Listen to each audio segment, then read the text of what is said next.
Bentar, saya nyalain recording dulu ini. Ya, um, selamat sore saudara-saudara sekalian yang disayangi oleh dirinya sendiri. Amin. Mbak norak banget. Ya, ya kembali lagi DLS awal Desember ini dan topiknya sebagaimana judulnya sebagaimana saya siarkan ke teman-teman satu tambah satu sama dengan jendela tanda tanya soal konsep matematika yang akan dimoderasi oleh saudara Alfonso dan akan disampaikan dipantik oleh saudara Kevin. Um, Mungkin itu aja teman-teman. Mari saya kembalikan kepada moderator. Monggo moderator. Baik, terima kasih saudara host. Hari ini kita akan membahas soal dasar matematika yang akan dibawakan oleh Ko Kevin. Waktu depan silakan Ko.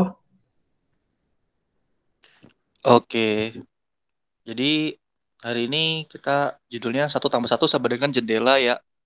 Untuk judul itu sebenarnya dari Mose, tapi intinya kita akan mulai belajar matematika dari awal lagi soal apa itu matematika. Ya coba slide-nya.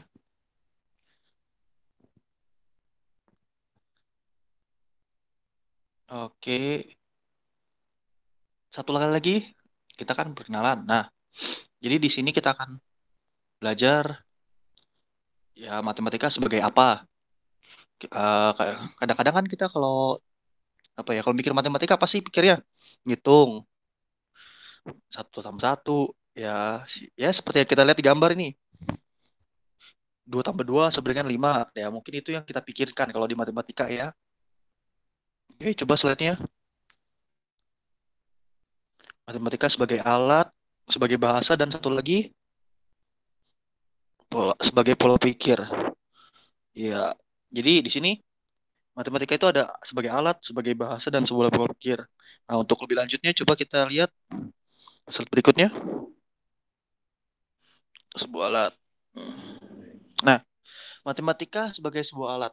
Kita tahu sebagai alat apa? Berhitung. Nah, kepentingan untuk berhitung di sini itu apa ya? Sangat mendasar sekali sebenarnya.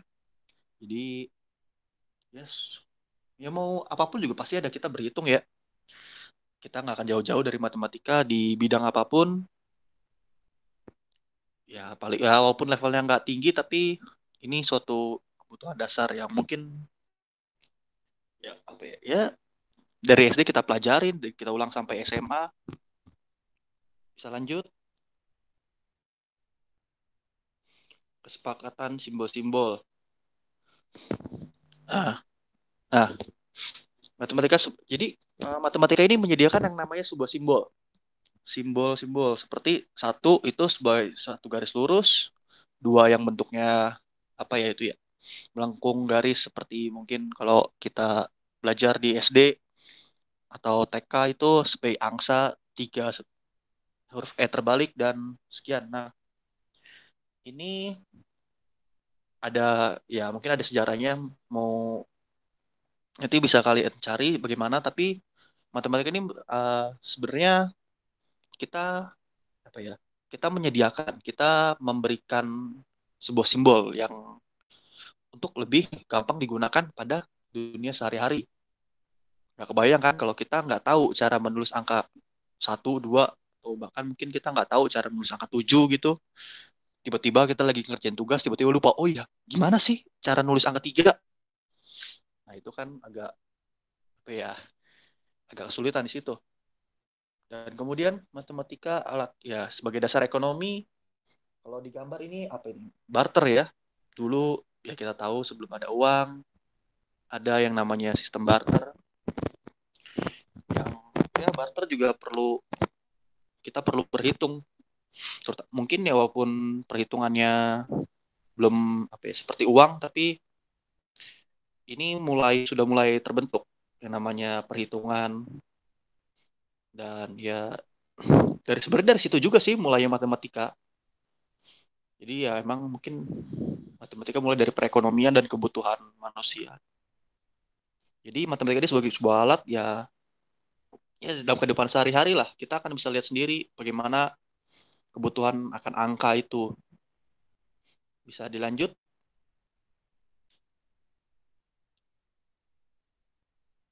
Sebagai bahasa, satu lagi, Mas. Iya, sebagai bahasa. Tadi sedikit sebuah disinggung soal ini ya, sebagai simbol.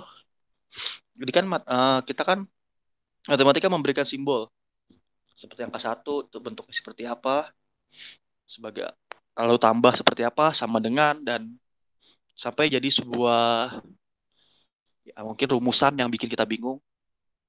Tapi di sini sangat penting sebenarnya simbol-simbol ini. Coba kita bayangkan, eh, tulis 3 pangkat 3 ditambah 7 pangkat 20 sama dengan huruf. Kita tulis 7 dan itu akan mungkin lebih pusing lagi kita lihatnya ya. Oke, bisa dilanjut. Kesepakatan bersama. Nah, sebagai ya kita namanya simbol, apa ya? Ada suatu kesepakatan untuk nulis angka satu sebagai sebuah garis lurus tambah seperti dua palang, dan ya itu apa ya, kesepakatan yang kita terima sejak kecil sebenarnya. Jadi sejak kecil kita dalam tanda kutip dipaksa untuk sepakat akan sebuah simbol-simbol yang ada. Nah, dan ya kalau kita sebenarnya kita bisa sih untuk nggak sepakat ini, untuk bagaimana kalau kita simbol angka satu yang sebuah garis lurus kita nyatakan sebagai dua, apakah itu boleh? Sebenarnya boleh-boleh aja, tapi nggak semua masyarakat akan menerimanya, dan mungkin akan ya sebuah komunitas kecil aja. Mungkin kalau kita di dalam grup ini bisa mau membuat sebuah kode rahasia yang menyatakan satu itu lambangnya seperti angka tiga, apa simbol angka tiga yang terbalik. Ya nanti coba mungkin Mose bisa mulai gimana kita bikin kode rahasia untuk ini. Nanti dipersilakan ya. Oke, bisa lanjut. Aljabar ya. Nah, tadi kan sebuah kesepakatan dalam simbol. Nah, kemudian aljabar ini kemudian apa ya? Mengekspansi lebih lanjut lagi. Bagaimana kita mensimbolisasi dengan huruf dengan namanya variabel. Kalau misalnya kita beli 3 apel dan 2 jeruk harganya sekian, kemudian ada yang lagi beli 2 apel 2 jeruk harganya sekian. Nah kemudian gimana kita ngitung harga apel dan jeruk? Lu apel disimbolkan dengan X dan jeruk dengan Y. Nah di situ nanti kita akan ketemu X itu berapa, Y itu berapa. Nah itu konsep dasar aljabar ya. Bagaimana kita mulai apa ya, membuat suatu hal yang real, suatu hal yang ada di dunia nyata, yang tadinya sebuah berbentuk menjadi sebuah simbol. Ya itu, kita membuatnya sebagai sebuah bahasa yang baru, sebagai simbol-simbol yang baru, yang apa ya, yang lebih mudah, yang untuk lebih mudah dilihat dan biar nggak boros kertas ya. Jadi matematika go green sebenarnya sebagai bahasa sains. Nah ini terutama mungkin yang fisika atau kimia bisa tahu ya gimana menulis misalnya rumus yang terkenal apa ya, rumus kecepatan ya. Kecepatan itu kan rumusnya apa sih dia? Jarak dibagi waktu. Jarak itu apakah S per T ya? Jarak dibagi waktu. Atau mungkin di kimia yang dengan uh, aluminium ditulis Al, besi ditulis Fe, 2 Fe, sekian ditambah sekian, ada itu di fisika dan biologi pun ada bagaimana mereka membahasakan sendiri dan membuat itu sebagai sebuah persamaan matematika. Bisa dilanjut?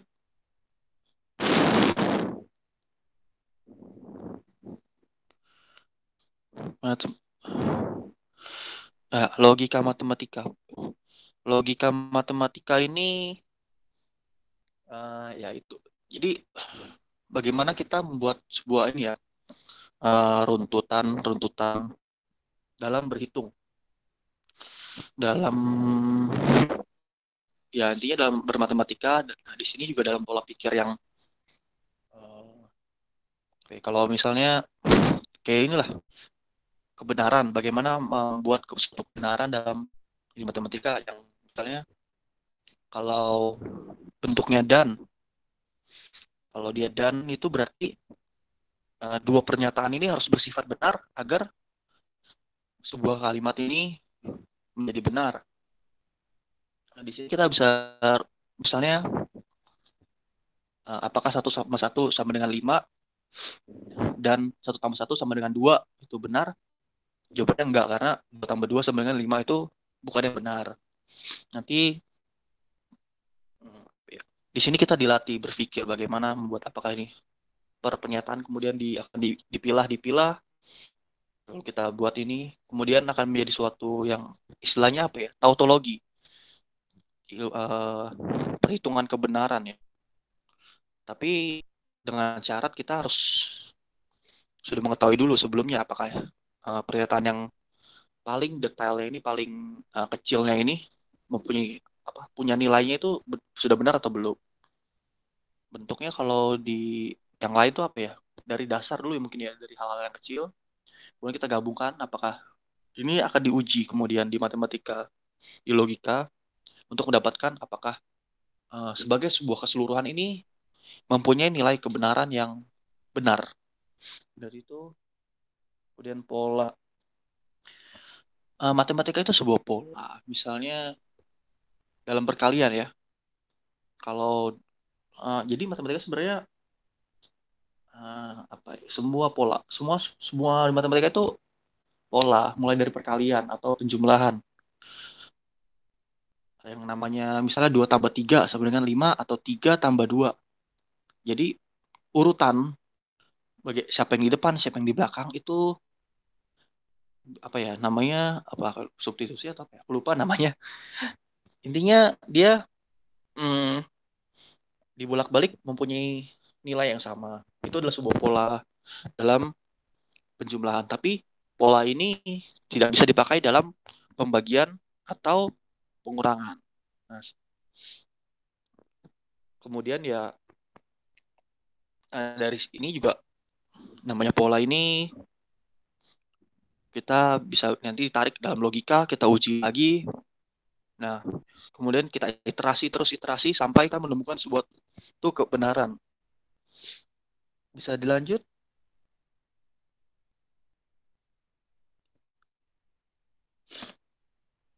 Oh, iya tadi. Oke, kita mulai masuk ini ya. Penjumlahan dan pengurangan, perkalian dan pembagian. Ini aritmatika dasar soal penjumlahan. Kalau matematika paling dasar yang kita tahu itu biasanya adalah penjumlahan dan pengurangan. Padahal sebelum yang namanya penjumlahan dan pengurangan, kita masih belajar yang lebih dasar lagi. Seperti pengurutan. Bagaimana kita bisa mengurutkan 1, 2, 3, 4. Nah, kemudian sebelum itu kita harus mempelajari lagi soal simbol-simbol yang tadi kita sudah bahas di awal. Bagaimana kita menuliskan angka 1, bagaimana kita menggambarkan angka 2 dari simbol-simbol itu. Kemudian kita belajar bagaimana urutannya. Lalu kita belajar lagi, apa sih arti angka 1? Arti angka 1 adalah benda itu sebuah angka 1 yang utuh.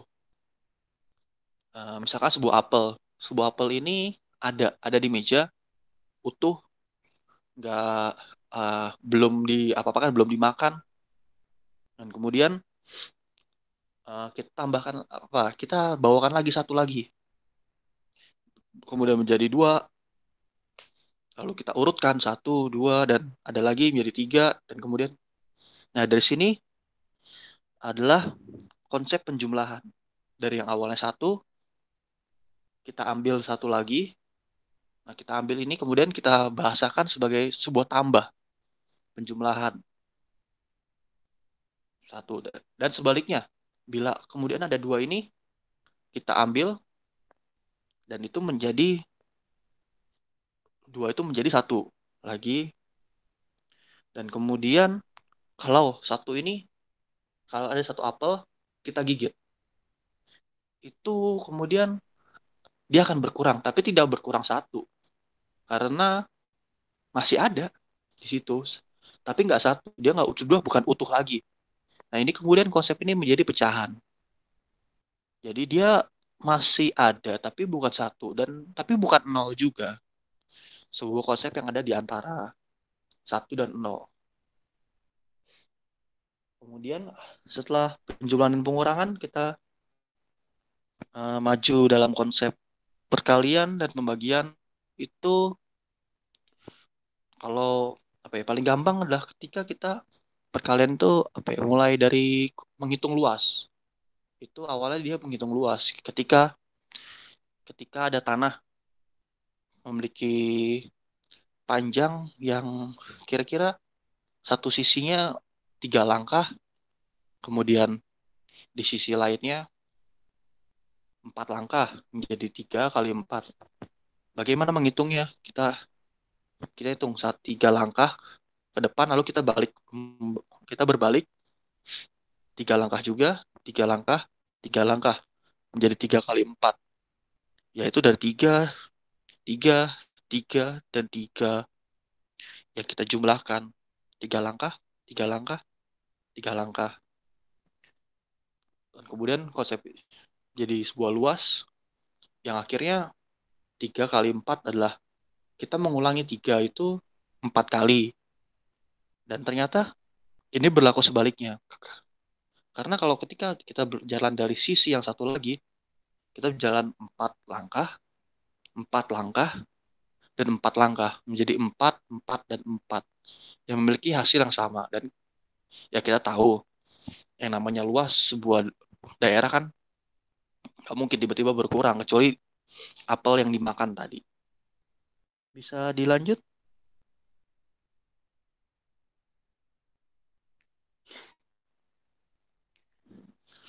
Nah, ini tadi sebuah garis bilangan ya. Nah, ini ada konsep bagaimana penjumlahan. Kita bisa lihat dengan yang namanya garis bilangan. Di sini,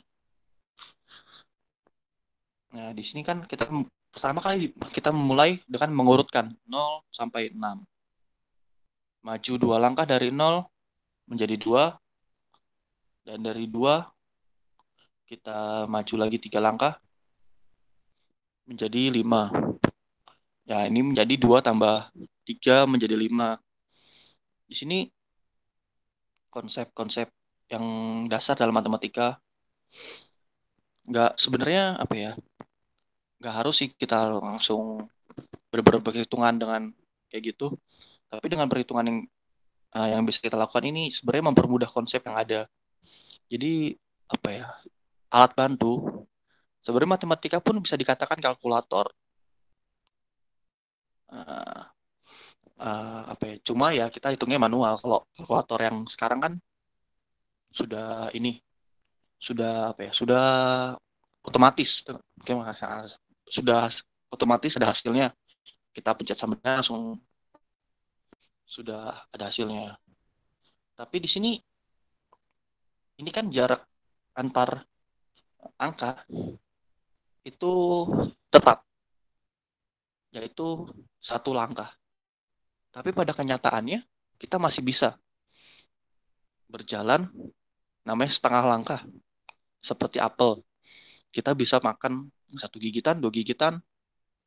Dan sebenarnya kita bisa juga sih kayak mungkin membuat apa ya, satuan yang agak nyeleneh seperti di Amerika dengan gigitan. Jadi 1 apel itu kita samakan dengan mungkin 10 gigitan. Nanti kita bagi, berarti di antara 0 1 ada 10 bagian. Nah, di sini akan jadi pertanyaan kemudian. Apa ya, dari angka 0 dan 1 itu jaraknya ada berapa angka sebenarnya? Atau bisa gak sih kita definisikan satuan terkecil di antara 0 dan 1 itu berapa? Nanti akan kita bahas lagi. Bisa dilanjutkan, Mas E?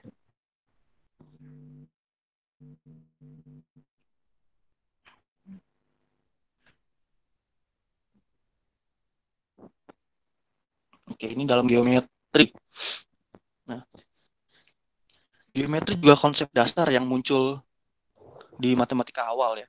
Karena ini geometri berkaitan dengan ruang.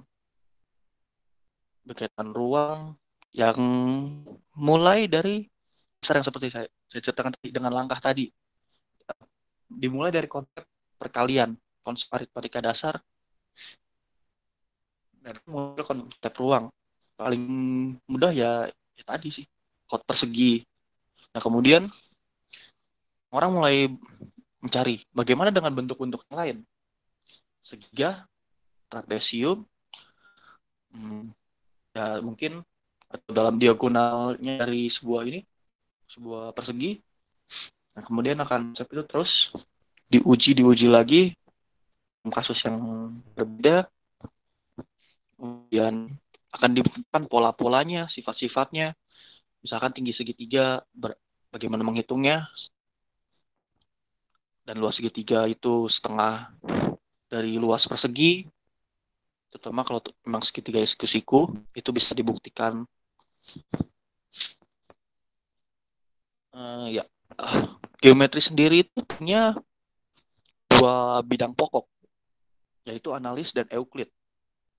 Geometri analis itu seperti sudah disajikan yang tadi, dengan kemudian misalnya rumus lingkaran dengan PR kuadrat atau persegi panjang kali lebar, trapesium dengan rumusnya sendiri, segitiga dengan setengah panjang, alas kali tinggi, tabung luas alas kali tinggi. Nah, sebenarnya kalau rumus untuk yang yang 3 dimensi cuma alas kali tinggi sih. Kubus pun alas kali tinggi, panjang kali lebar, itu kan alasnya kali tinggi. Atau tabung, luas lingkaran dikali tinggi.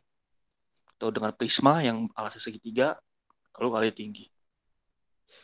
Kalau Euclid ini konsep yang sedikit lebih maju, tapi dia menggunakan imajinasi. Seperti misalnya kita membayangkan kubus ini A, B, C, D. Kemudian jarak dari A ke E atau A ke G itu kita bayangkan dalam sebuah pikiran, kita gambarkan dalam ini, bukan bentuk analisis yang murni dengan dengan tulisan tangan. Kalau kemudian analis akan menjadi grafik yang grafik yang mungkin X, Y, yang vertikal X, yang horizontal Y. Kalau Euclid dia bebas, dia gambar bebas yang nggak terpatok apapun. Yang kita ya sebenarnya menemukan patokan itu sendiri dalam Euclid. Seperti kubus itu atau tadi sebuah tabung. Tabung ini bebas, ada sebuah bebas bisa kita bayangkan. Lalu kemudian titik tengahnya di mana ini kita perkirakan, jadi hitungnya di situ murid dengan sudut dan benda itu sendiri. Nah, kalau yang di sini ada gambar di nature, di alam ya, di alam dan dalam geometri. Ini adalah cabang dari geometri analis yang disebutkan namanya adalah fraktal, di mana ini ada pola, dia di dalam dirinya sendiri ada dia lagi. Misalkan kita lihat daun ini, di daun ini per cabangnya ada sebenarnya daun itu lagi. Kalau kita perhatikan lagi kemudian di dalam per helai daun ini dalamnya ada daun lagi, dan begitu terus terulang terus di geometri. Nah, kemudian kita tiruin di geometri di dalam segitiga, yang ada segitiga di dalamnya, kemudian kita buat lagi segitiga di dalamnya, dibuat segitiga dalamnya, dibuat segitiga lagi di dalamnya. Konsep yang terus berulang. Eh, banyak dalam arsitektur ini mulai menggunakan namanya fraktal ini ya. Fraktal. Bahkan kalau di Malaysia namanya batik print itu dibuat dengan fraktal. Nanti nah, aku ada sih buat fraktal. Nanti coba kalau bisa aku sharekan.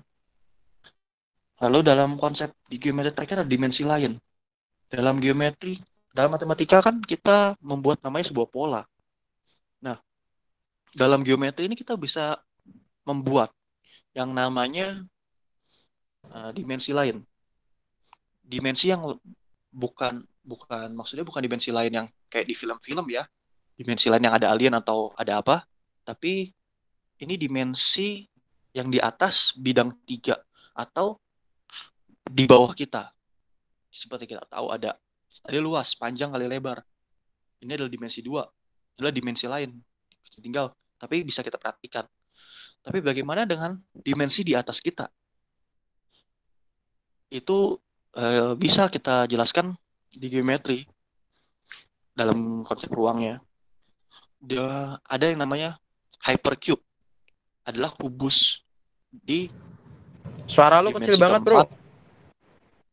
Oh ya. Jadi kalau di bidang 4 di atasnya kita, ya kita nggak tahu apakah malaikat atau mungkin setan-setan di sana ya. Itu ada namanya kita hypercube atau hyperbol. Dengan intinya kalau ada kata hyper kalau sebelum benda ini, nah itu biasanya kita mengacu pada dimensi keempat di dalam matematika. Kalau kita Google ya, misalnya hypercube, ini nggak bisa kita lihat dalam gambar, harusnya video, karena kita nggak bisa menggambarkan ini sebagai buah yang nyata. Jadi itu tuh apa ya, proses selalu bergerak dan mungkin agak aneh kalau kita lihat. Atau nggak terbatas di dalam dimensi 4. Kita masih terus sampai dimensi selanjutnya, di mana kita pelajari dalam dimensi n, di mana n ini kita menyimpulkan adalah sebuah variabel angka yang kita belum tahu. Jadi ini merangkum atau mengacu pada dimensi-dimensi atas dimensi 3, di mana di sini kita tentukan sebuah pola-polanya. Jadi dimensi lain akan ada pola seperti ini. Misalkan segitiga itu polanya kalau jumlah sudutnya 270. Kemudian kalau untuk segi 4 mau apapun bentuknya total enggak, maaf, untuk segitiga 180, untuk segi 4 360. Itu ntar kita teruskan pola-polanya dalam kubus, kemudian hypercube, dan kemudian ke dimensi n dan seterusnya. Di sini kita mulai ya sampai sini perkenalan saya soal matematika, bagaimana konsep. Sebenarnya matematika itu yang apa ya, yang sebuah teori yang dimulai dari teori, dan sebenarnya kita akan kembali ke teori lagi. Saya kembalikan pada moderator. Baik, terima kasih Kak Kevin. Masih ada materi lagi atau sampai situ tadi saja? Kalau untuk materi udah, tapi karena ini bentuknya diskusi, aku cuma kasih dasar-dasarnya aja. Oke, baik, makasih kalau gitu. Dipersilakan untuk yang sesi pertama, saya buka untuk 3 penanya. Oh iya, untuk sekalian dokumentasi, boleh minta tolong sekalian para penanyanya menuliskan pertanyaannya di chat. Terima kasih.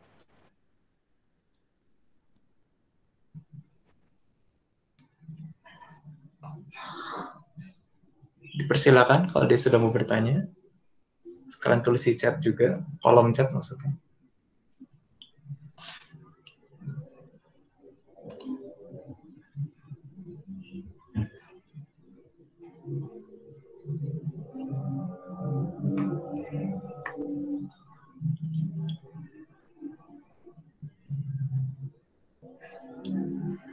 literatur bisa mancing dulu.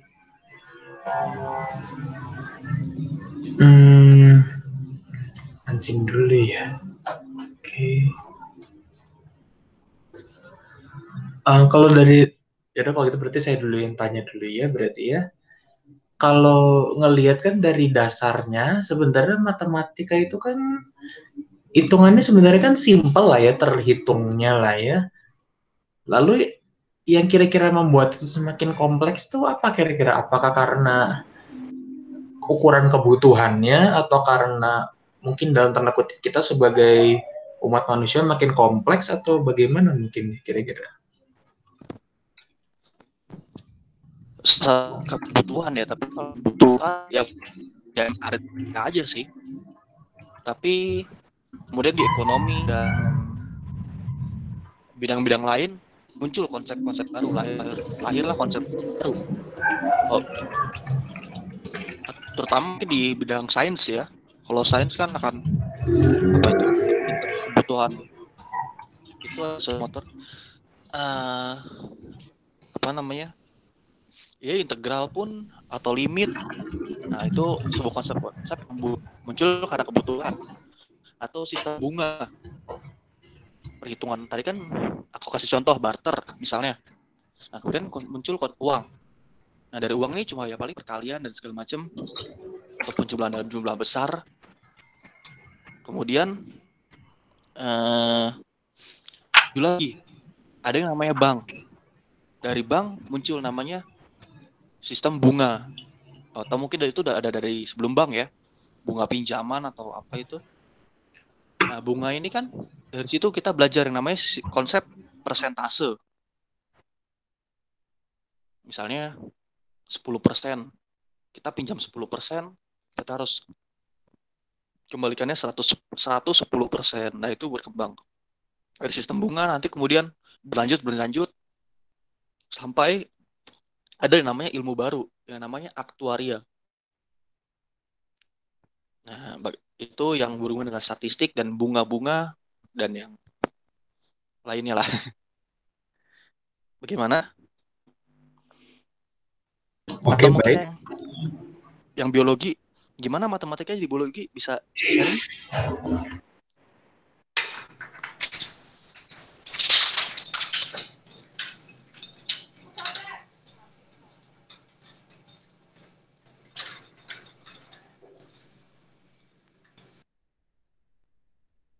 Loh.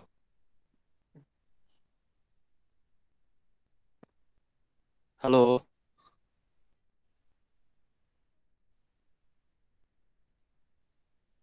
Moderator. Oke, baik. Makasih Ko Cap buat jawabannya. Untuk yang lain mungkin dipersilahkan kalau mau bertanya.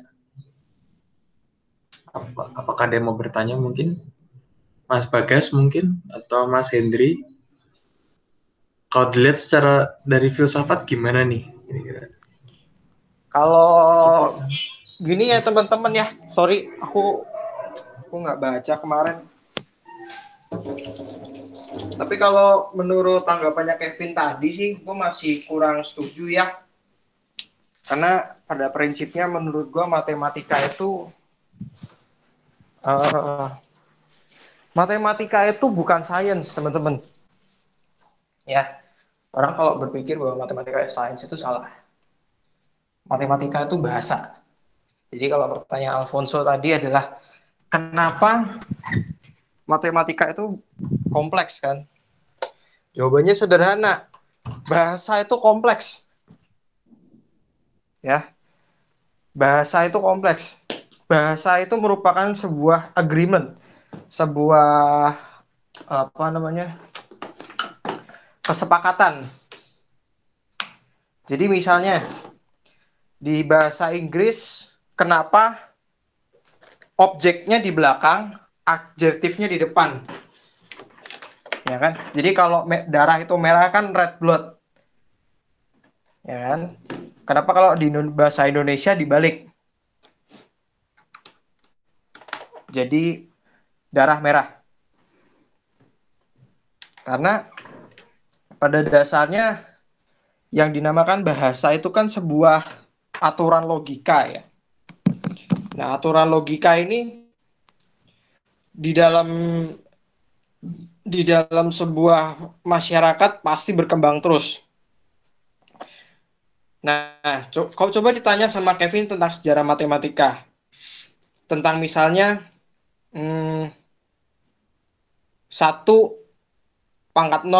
atau misal 1 dibagi 0. Itu nilai-nilai seperti itu tidak terdefinisi dan bisa didefinisikan kalau sudah ada agreement. Jadi mengikuti sebuah pola baru bisa dikatakan masuk akal atau bisa masuk hitungan. Jadi kompleksitas matematika itu bukan berasal dari hitungan realnya. Ya. Misalnya angka 1. 1 itu bukan misalnya kita punya 1 apel ya. 1 apel itu tidak benar-benar 1. Kalau kita potong 2 dia jadi 2 apel. Kita potong jadi 3 jadi 3 apel. 1 yang dimaksud tuh 1 yang seperti apa? Angka 1 sendiri itu tidak punya definisi. Dalam kehidupan nyata tuh nggak ada definisi. Karena atom ketika dibelah pun masih bisa jadi subpartikel atom. Subpartikel atom masih bisa partikel atom masih bisa dibelah lagi. Yang dulu pernah saya bilang soal kita butuh orang dari fisika atom itu karena itu. Karena dalam kehidupan kita 1 itu tidak terdefinisi. 1 itu apa? 1 itu adalah dunia alam itu tidak mengenal namanya 1. Dunia alam tuh mengenalnya adalah sebuah kesatuan.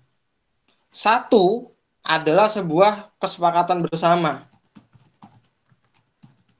Kalau saya sih ingatnya gitu. Coba, sorry, ini gue lagi mau switch ke komputer supaya mungkin nanti kalau ada pertanyaan diskusi lagi bisa lebih jelas. Bentar ya, gue switch ke komputer dulu.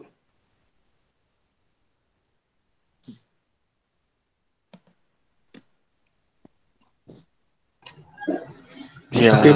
tadi Ferry memberi penjelasan yang apa ya? Back to basic ya. Balik ke basic yang sudah dijelasin di awal-awal kan. Apakah itu kesepakatan dan sebagai bahasa. Dan iya, matematika itu bahasanya science, engine of science. Makanya kalau kita nggak pernah menemukan namanya fakultas sains saja, di fakultas MIPA ya, matematika dan IPA, atau kalau di tempat saya FSM, sains dan matematika.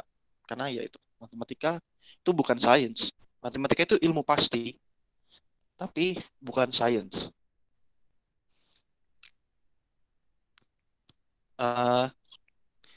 Tadi aku akan sedikit lempar dia. Apa ya, di materi tadi yang garis bilangan,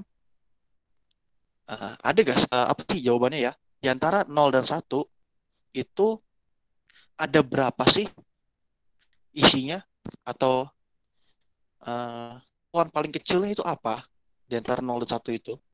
Mungkin ada gak yang bisa mau memberikan jawabannya, atau mungkin mencoba berobi ini?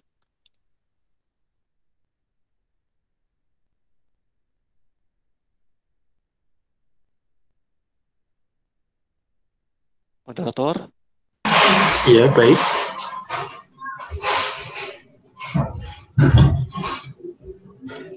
Halo, maaf. Tadi ini putus-putus. Ada apa tadi?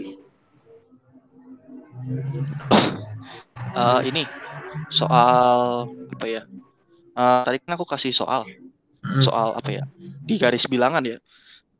Bukan soal sih, tapi ya mungkin gimana 0 dan 1 itu loh. Antara 0 dan 1 itu ada berapa sih yang di antara 0 dan 1 itu? Atau mungkin satuan terkecilnya di antara 0 dan 1 itu gampangnya 0 dan 1 itu bisa dibagi sampai berapa sih?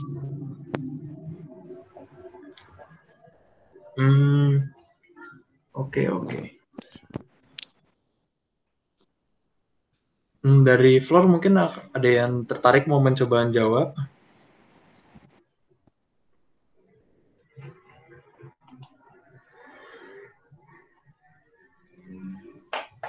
Itu 0,1 kan, 0,1, 0,2, 0, pokoknya terus lah sampai 1. Nah itu, tapi kan bisa dipecah lagi kan jadi 0,11, 0,12, 0,13, atau lebih rendah lagi 0,111. Itu gimana ya? Berarti masih belum terjawab ya. Kira-kira jawabannya dari saya itu, cuma saya sendiri pun masih kurang yakin gitu apakah itu bisa dianggap bilangan di antara 0 dan 1. Nah, akhirnya. Sorry guys, gua nggak baca. Ya. Nah, kalau Itu pertanyaan Kevin yang ada suara. Jawabannya sederhana, tidak terbatas. Jangan jawab dulu, Fer. Ah, anjing, sorry. Untuk catatan ini direkam loh ya. Aduh, jawab ya salah ya. Di antara 0 Ya, sampai sih. 0 sampai Coba 1 itu dijelasin. nggak ada batasnya. Karena 0 dibagi 1 nggak ada batasnya. Kamu bagi jadi 0,1, 001, 0,001, 0,001, dibagi terus. Itu nggak akan selesai. Jadi 0 ke 1, di antara 0 ke 1, kalau bilangan itu sudah merupakan bilangan apa ya Kevin ya? Bukan bilangan real ya. Bilangan apa namanya? Pecahan lah. Pecahan itu nggak ada batasnya. Ya. Nanti di dalam fisika juga kalau misalnya ada orang fisika atom bisa menjelaskan tentang lebih jelas tentang fisika kuantum, tentang partikel barionik, itu dia akan lebih tahu lagi. Nggak ada namanya partikel tuh bisa eksis sendiri. Dia harus bareng. Oke, lanjut. Nah, Sorry, kalau di antara 0 sama 1 itu sebenarnya nggak terbatas. Berarti gimana kita menentukan jarak antara 0 dan 1 sebenarnya? Masa kita dari yang nggak ada sesuatu yang nggak terbatas di antara sesuatu yang terdefinisikan gitu. Ini agak sedikit lebih dalam lagi ya, sedikit nyinggung ke filsafat. Dipersilakan mungkin kawan-kawan yang filsafat bantuin jawab. Mas Bagas, Mas Hendri. Apa punya pendapat dalam hal beginian? Ya, arbitrer aja ya. Wong, kamu mau mendefinisikan tak terbatas itu konsep, mendefinisikan terbatas juga konsep, ya tergantung si pengonsep kan. Kalau dari saya gitu. Nggak tahu kalau salah. Wong, saya nggak familiar dengan dunia ini sejak kecil ya masalahnya. Oke, Saudara Bagas mungkin ada pendapat yang mirip atau lain, atau perspektif baru mungkin? Untuk saat ini sebenarnya ini ya, tentang infinitum itu kan apa ya, kalau kita bisa bilang itu kan itu ditemukannya justru di kemurniannya, bukan di filsafatnya. Kalau filsafat itu kan apa namanya, hasil dari telaahnya, kayak misalnya estetika matematika, terus contemporary platonism, segala macam itu kan itu yang filsafat gitu. Tapi kalau tentang bagaimana konsep infinity itu, tentang infinitum itu sebenarnya lebih ke kemurniannya, filsafat secara dasar, bukan urusan matematika, karena sebenarnya itu kan a priori ya. Kayak misalnya ada sesuatu yang terbatas, pasti ada yang nggak terbatas. Ada sesuatu yang ada, berarti ada yang nggak ada. Itu kan keniscayaan. Jadi sebenarnya filsafat tuh sudah tidak perlu menjawab itu gitu, karena ya itu ada. Maksudnya itu tuh sebenarnya sudah terjawab tanpa perlu difilsafatkan. Makanya filsafat itu berdirinya di matematika yang mungkin sudah tentang hakikat segala macam gitu. Oke, baik. Makasih Mas Bagas juga. Mas, Iya, satu lagi. Boleh, silakan. Sebenarnya secara filsafat ya, yang anak filsafat itu bukan cuma saya dan Mas Henry, ada juga Mas Fahmi di sini yang ini anak filsafat juga. Jadi silakan Mas Fahmi kalau mau ngomong. Monggo silakan, waktu dan tempat dipersilakan. Eh, Oke. Sebenarnya setuju sama Bagas sih. Kayak filsafat itu semacam refleksi dari yang murni gitu. Kayak tadi kan contemporary Platonism. Cuman menarik yang tadi tuh soal apa namanya? Apakah angka itu adalah konsep atau bukan? Itu kan kayak kita tuh sebenarnya kembali ke apa posisi ontologis kita. Apakah kita ini sebagai seorang nominalisme atau sebagai realisme? Kalau orang-orang nominalisme kan percaya tuh kalau angka itu bisa diubah seenak kita. Bahwa bentuk itu sebenarnya kita yang menamakan. Tapi kalau Platonis mungkin cocok ke kalau ada yang tahu kualitas primernya John Locke. Jadi form itu, bentuk itu dia tuh ada dari sananya. Das Ding an sich, benda itu sendiri dan angka itu dalam tanda petik sudah berada di dalam benda itu. Jadi kalau kita bicara soal dari mana, apakah penamaan angka-angka bukan gitu? Apakah angka satu dalam tanda petik itu didamai atau dia ada dalam suatu bentuk yang ada di luar diri kita? Tergantung posisi ontologis kita. Terus soal apa namanya? Jarak yang tadi, jarak antara 0 dan 1. Ya kalau apa namanya? Setuju sama Bagas sih sebenarnya, karena kita nggak bisa mengkonsepkan sesuatu dari hal-hal yang sempurna itu. Mungkin juga karena emang kita bukan matematikawan atau apa ya. Cuma kalau saya kurang tahu karena kurang familiar dengan hal tersebut. Terima kasih. Oke, makasih Mas Fahmi. Tenang, saya aja nggak familiar kok. Oke, mungkin ada yang lainnya mau berpendapat, atau mungkin Mas Aziz yang baru saja muncul.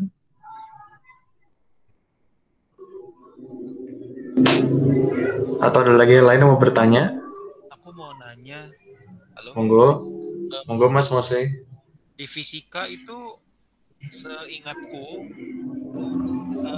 memang kan pengukuran tadi itu nggak terbatas gitu. Misalkan ngukur pakai ukur ruas ruangan itu bisa 10, sekian dan itu pun nggak habis-habis gitu. Tapi di fisika kita boleh mengabaikan angka-angka di belakang tergantung kebutuhan kita gitu. Misalkan kalau tukang bangunan nggak perlu peduli berapa angka di belakang desimal, cukup bilang 10 meter aja. Ini ukurannya 10 meter, nggak perlu 10 meter sekian. Beda dengan pakai pengukuran nano mungkin. Nah, yang mau aku tanya, di matematika boleh nggak ada pengabaian angka? Apalagi tadi kan Alfon backgroundnya suara motornya ya? Bukan, itu suara motor dari jalan raya. Sorry. Nah, ya tadi pertanyaan itu boleh. Di matematika itu apakah boleh angka di belakang koma itu diabaikan atau nggak boleh? Kalau boleh, kriterianya apa gitu? Angka-angka atau beberapa elemen tertentu diabaikan dalam operasi matematika. Makasih. Apa ya? Pengabaian itu sih asal nggak mengganggu gambar besar hasil keseluruhan gitu. Jadi ya silakan. Kalau emang kesepakatannya cuma ambil 4 angka di belakang koma, tergantung lagi sih sebenarnya. Tergantung apa yang dibicarakan. Kalau yang dibicarakan hal-hal mungkin yang kimia yang perlu detail sangat kecil, yaitu sebisa mungkin nggak boleh diabaikan. Tapi masalahnya gini, kalau misalnya kita membagi 1 dengan 3, dia akan menghasilkan suatu angka yang yang unik gitu. Berapa? Coba kalau coba pegang kalkulator kali masing-masing. Coba 1 kalian bagi dengan 3. 0,333 panjang banget 3-nya. Nah, sebenarnya angkanya 3 itu nggak terbatas. Ya balik lagi, itu infinity. Tapi gimana ya? Gimana kita mau hitung coba? Jadi mau kita ambil berapa angka di koma? Ya tergantung kebutuhan. Kayak gitu.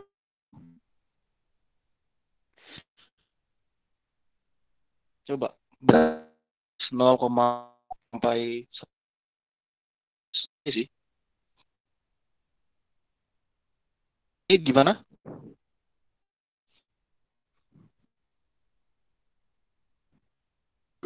Bagaimana Saudara Mose? Apakah ada yang masih lagi Halo. mau ditanya? Atau sudah cukup? Dari aku udah, makasih. Oke, baik. Satu lagi Mau balik penanya. ke topik yang tadi gak?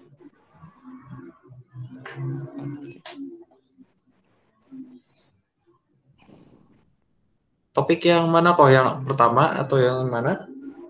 Yang tadi, yang di antara misalnya 0 dan 1 itu kan suatu yang terdefinisi, tapi di antaranya ada sebuah yang tidak terdefinisi ke sebuah tidak terbatasan.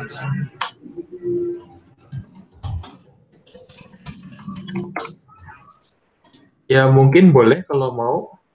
Apakah mau menerangkan lagi atau mungkin mau memberi pertanyaan tambahan?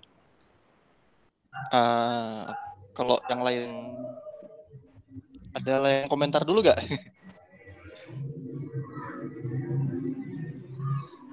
Kalau enggak gini aja deh konsepnya.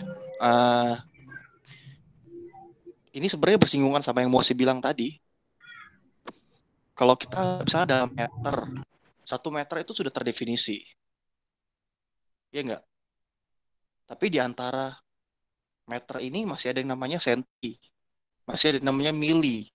Dan terus dibagi terus sampai 0 dan terus saja sampai nggak terbatas kan. Tapi apakah kita perlu tahu untuk itu? Apa ya? Misalnya kita bikin bangunan, kita perlu gak sih tahu hal itu?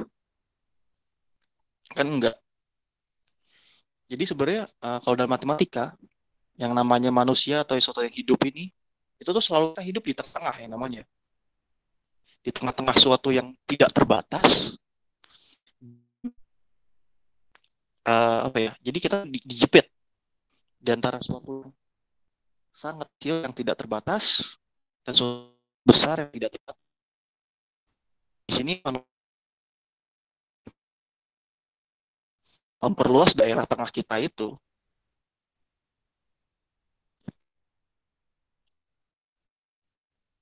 Ada yang punya tanggapan? Atau mungkin dari Bibi, Ferry sempat tadi. Boleh dipersilakan bagi yang mau berpendapat atau mungkin bertanya lagi.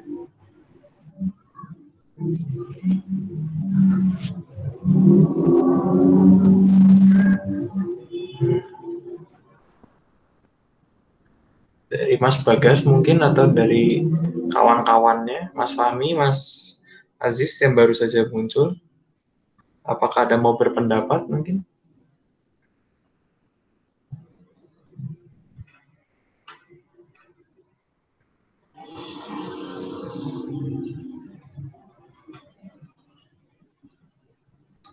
Atau mungkin ada yang mau bertanya lagi lebih lanjut?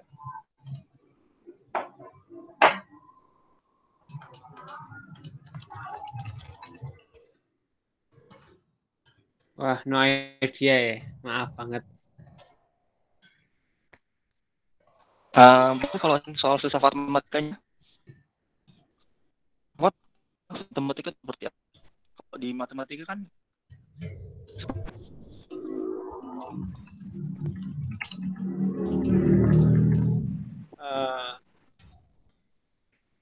Gimana itu? filsafat matematika yang dipelajari itu yang kayak gimana gitu. Suka nggak dipelajari masalahnya. Itu terlalu rinci untuk cabangnya mungkin sudah cabang kesekian. Sedangkan saya Bagas Fahmi itu kan baru dasar-dasar mungkin. Sama kayak kenapa kok filsafat militer nggak kami pelajari juga mungkin karena terlalu rinci juga. Sun Tzu ya.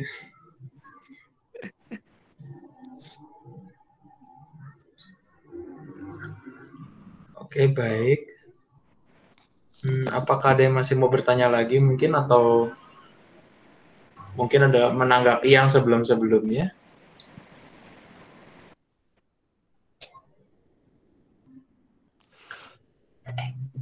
Soal dimensi bagaimana? Ada yang punya tanggapan nggak? Oh iya, aku Atau mau ada yang nanya mungkin soal ini deh, soal kan matematika tadi kita dikasih tahu kalau itu bukan persoalan, tidak ada di dunia nyata. Artinya itu murni konsep dan murni rasio. Nah, bagaimana seorang, terutama di dunia postmodern, ketika subjektivitas itu benar-benar subjek dan nggak ada lagi objektivitas, gimana suatu teori matematika bisa dibuktikan benar salahnya gitu. Kalau hanya menggunakan teori sebelumnya kan, kalau dia malah melawan teori sebelumnya bagaimana gitu. Apa pengujian teorinya itu loh. Masih pengujian teori ya. Sebenarnya balik lagi, matematika itu kesepakatan.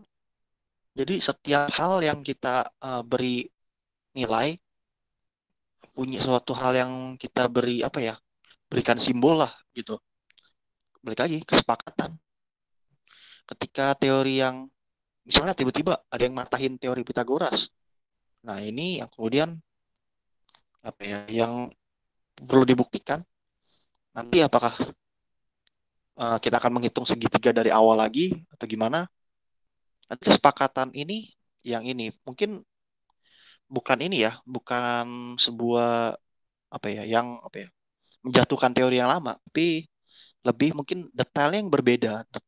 Di bagian mana dia berbeda sehingga Pythagoras ini tidak berlaku untuk semua hal. Jadi ada suatu hal yang nggak bisa dijelaskan dengan Pythagoras gitu. Jadi ada segitiga yang tiba-tiba muncul, bang, segitiganya aneh. Nah ini nggak bisa diceritakan dengan Pythagoras. Nah itu kan muncul masalah baru dan kemudian itu. Jadi intinya kalau emang mau menggugurkan suatu teori yang lama, kita harus buktikan dulu kalau teori ini yang lama ini tidak benar untuk kasus yang mana. Sehingga teori ini nggak berlaku lagi untuk umum. Nanti akan terjadi pergeseran. Misalnya Pythagoras. Ini teori Pythagoras untuk segitiga siku-siku dan sama kaki saja. Tapi untuk segitiga yang lain nggak berlaku. Kayak seperti itu sih.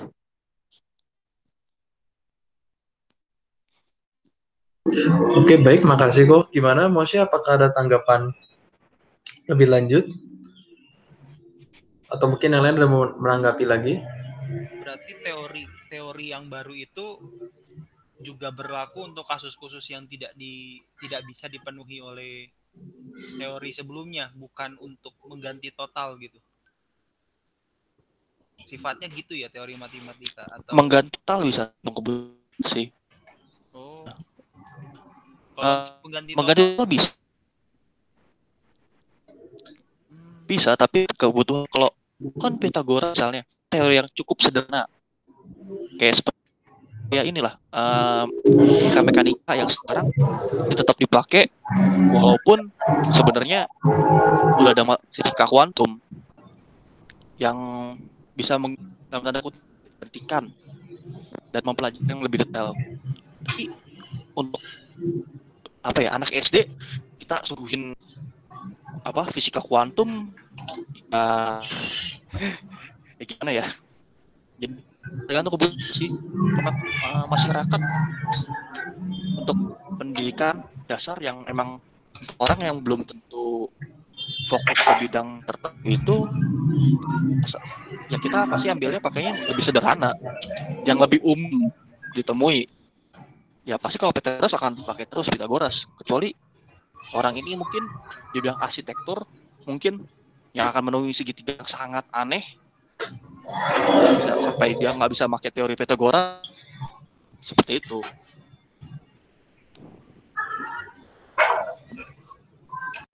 Jadi konsepnya lebih ke apa ya? Bagaimana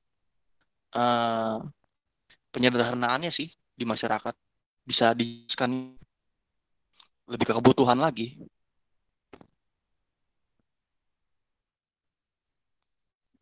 Gimana? Ya, terima kasih. Oke, apakah masih ada lagi yang mau berpendapat atau bertanya? Atau mungkin mau buka diskusi lagi? Ko Ferry, silakan. Sebenarnya nggak cuma matematika ya, di zaman postmodern itu kita sebagaimana perkembangan sains begitu pesat itu, kita sadar bahwa kita tuh adalah seperti kolam di dalam sebuah laut, gitu ya istilahnya. Ternyata di misalnya kalau kita bicara tentang gravitasi, kan, tubuh kita itu sudah terbiasa saat kita masih bayi baru lahir. Kenapa sih kita punya perilaku untuk senang gigit-gigit, sering masukin jari ke mulut, terus suka gigit-gigit barang yang kotor atau bersih, kemudian kemudian merangkak, kemudian guling-guling. Sebenarnya dengan cara seperti itu kita mengenal aturan dari bumi sebetulnya. Ya, aturan dari bumi. Jadi ketika nanti Anda misalnya berpindah dari gravitasi yang ada di bumi ke gravitasi yang lebih berat, misalnya di Jupiter atau misalnya ke Mars gitu ya, itu cara tubuh kita merespon akan berbeda. Ya, jadi kembali ke pernyataan saya tadi, sembari kita perkembangan sains semakin maju, kita tahu bahwa aturan-aturan kelas yang dimaksud dengan klasik, ya, sains klasik, matematika klasik itu yang sebenarnya masih bisa dilihat dengan mata dan terjadi di kehidupan sehari-hari. Nah, permasalahannya adalah orang seringkali karena dia merasa sudah tahu, ya, dia merasa segalanya subjektif, seperti orang ibaratnya tuh layangan putus. Jadi karena menurut dia benang yang nempel ke dia tuh nggak benar-benar benang, dia merasa dia harus memutuskan diri dari benang-benang yang dia punya. Jadi terbang ke sana kemari.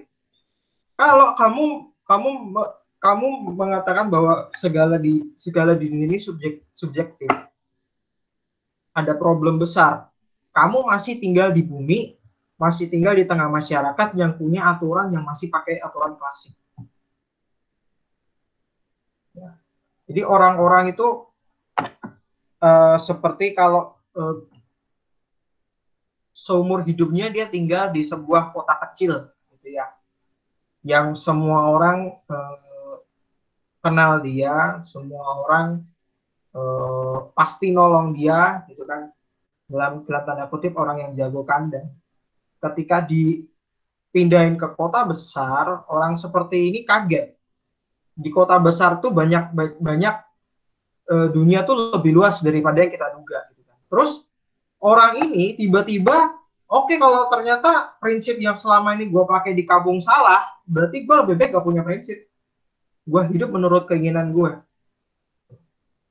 Sehingga orang ini yang awalnya punya budaya bagus di dalam, mungkin di kota kecilnya dia punya budaya yang baik, ditinggal semua, terus hidup di kota yang segalanya serba berbeda.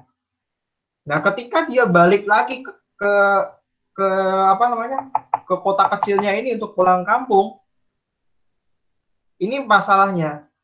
Harusnya orang ketika balik ke tempat asalnya, dia berpikir kembali seperti di kota asalnya. Benar kan? Tapi orang-orang yang postmodern, orang-orang yang disebut di dalam pertanyaan Afonso tadi, itu adalah orang-orang yang ketika sudah kembali ke dalam lingkungan asalnya, dia tidak mau menyesuaikan diri kembali, gitu loh. Sok-sok jadi orang baru pulang dari kota besar, dia merasa orang di kota kecilnya itu kuno, orang di desanya tuh ketinggalan zaman. Lu harus kayak gua. Ya. Nah, itu yang membuat orang ketika yang ditanya Alfonso tadi, bagaimana matematika hadir? Matematika adalah sebuah kesepakatan, ya. Di dalam misalnya di pasar, ya. Gampangnya gini, di pasar. Di pasar itu cuma butuh sampai ons, 0,1 kilo. Ya. Kalau di lab itu sampai 1 mikrogram, 0,001. Kalau di fisika atom nggak mungkin segitu, pasti 0,0000 piko atau bukan nanogram. Ya. Tergantung di mana kita menjalankan transaksi, di mana kita beraktivitas. Ketika kamu di pasar, ya berlakulah seperti orang di pasar. Kamu nggak ngeribetin penjualnya dengan berapa nih sampai butir terakhirnya harus dihitung. Kalau perlu butir terakhirnya tuh kamu potong sampai yang penting sampai pas 0,001 gram. Nggak masuk akal. Ketika kita di dalam lab, otomatis beda 0,001 jadi 0,002. Oh, udah nggak apa-apa. Biarin cuma 0,001 kecil kok. Itu cara berpikir yang salah. Dimana subjektivitas itu ada ketika kita lagi lompat ke relung ilmu yang berbeda. Seringkali orang kalau sudah menemukan sebuah kalau aku bahasanya seperti epifani gitu ya. Epifani itu jelasnya gimana ya? Sebuah ketersadaran terhadap merasa dirinya tuh tiba-tiba menemukan sesuatu yang baru gitu ya, menemukan wahyu. Nah, sebagai contoh misalnya ada orang yang dulunya, saya tahu dia dulunya Katolik, begitu dia main game, terus dia menyadari bahwa dunia ini tuh isinya hanya terdiri dari energi. Tiba-tiba dia jadi ateis. Ya, dia mengalami sebuah epifani, dia mengalami sebuah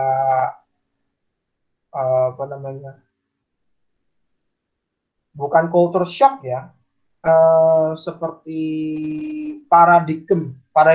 dia mengalami paradigm shock ya.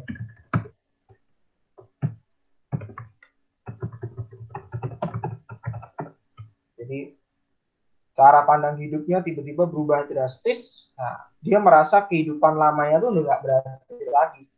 Dia tinggalkan agamanya gitu, karena agama gue ini kayaknya stupid banget. Akhirnya permasalahannya ketika dia meninggalkan relung lamanya itu, dia meninggalkan moralitasnya juga. Dia meninggalkan segala sesuatu yang baik. Gitu. Maksud saya begini, ketika kamu belanja di pasar, kamu taunya sampai 0,1 kilogram. Ya. Ketika kamu jadi orang lab, terus kamu tahu bahwa kilogram itu sebenarnya bisa diukur sampai 0,001. Tolong dong jangan mencampur adukan kedua relung yang berbeda. Ya. Jadi subjektivitas ini kita harus bisa paham nih, yang kita omong ini tentang apa sih, tentang sesuatu yang kehidupan sehari-hari atau kita ngomong tentang ilmu. Jadi kalau segala-galanya relatif itu gawat. Jadi dia mencampur adukan antara relung ilmu yang berbeda terus dicampur adukan, ya otomatis ada orang yang akhirnya bisa menganggap bahwa kebebasan tanpa batas itu yang jadi masalah. Ya, karena menurut dia semua orang itu relatif, otomatis kalau saya mengganggu kebebasan orang lain, saya nggak salah, karena dalam arti buat gua secara subjektif gua nggak masalah dengan itu. ya kan? Ketika subjektivitas itu dipakaikan ke dalam hukum dan diterapkan, ya kita nggak punya hukum akhirnya. Hukum itu pun adalah sebuah kesepakatan. Denda parkir yang salah di Indonesia dengan di Amerika kan jelas nilainya berbeda. Ya, itu pun salah satu matematika, ya kan? Nilai kurs, nilai tukar uang, value dari uang. Buat kita di sini dipajak 100.000 aja udah ribut-ribut. Di sana dipajak mungkin $50. $50 itu mungkin sudah lebih dari 500.000. Nah, itulah subjektivitas itu 700.000. dipakai ketika kita belum menentukan objektif. Ya, kita belum menemukan mana yang objektif. Kita belum agree nih. Kita belum setuju di mana kita mau ketemu, baru kita pakai subjektivitas untuk mengolah itu. Ketika sudah ketemu titik temunya, kita harus menganggap itu absolut. Ketika kamu membunuh di Indonesia, hukumannya sekian tahun. Ketika kamu membunuh orang di Amerika, sekian tahun. Nggak peduli antara di Indonesia sama Amerika, kok beda gitu loh. Itu adalah sebuah pernyataan yang kalau orang bilang kok beda, harusnya disamain dong. Atau misalnya harusnya dibuat sama kayak di Amerika kan dong, harus minimal 25 tahun. Kenapa di Indonesia cuma 10 tahun? Atau misalnya orang Amerika ngomong, kenapa di Amerika di sini kita di penjara 25 tahun, padahal di Indonesia cuma 10 tahun. Ya itu adalah sebuah pernyataan yang bodoh gitu loh. Orang ini tidak paham bahwa dia berada di relung yang berbeda dan berada di bawah sebuah kesepakatan yang berbeda. Susah juga sih jelasinnya, cuman kira-kira begitu. Nambahin Cap. Oke, makasih Kofer. By the way, yang nanya tadi tuh Moshe Ya loh itu. ya.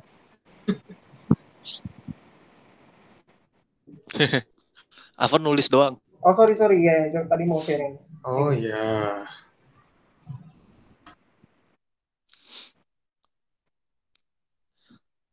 Ini kalau ada gak sih mau bertanya lagi? Kalau enggak aku kasih PR lagi nih.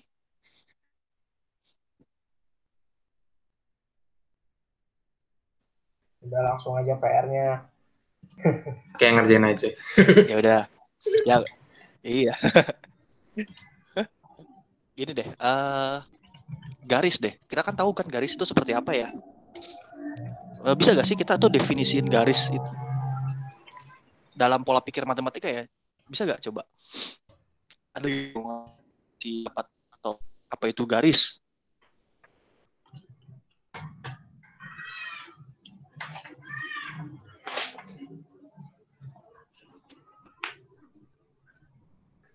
Wah susah juga ya. Kalau semua jenis garis bingung juga. Ini yang dimaksud garis lurus atau garis yang bagaimana nih? Garis. Ya garis. Yang tembus ya. Oh, gua ngerti maksud lo. Ya, oke. Gua nangkap. Cuman biarin coba yang lain jawab dulu deh. Silakan yang lain yang menjawab, silakan. Monggo.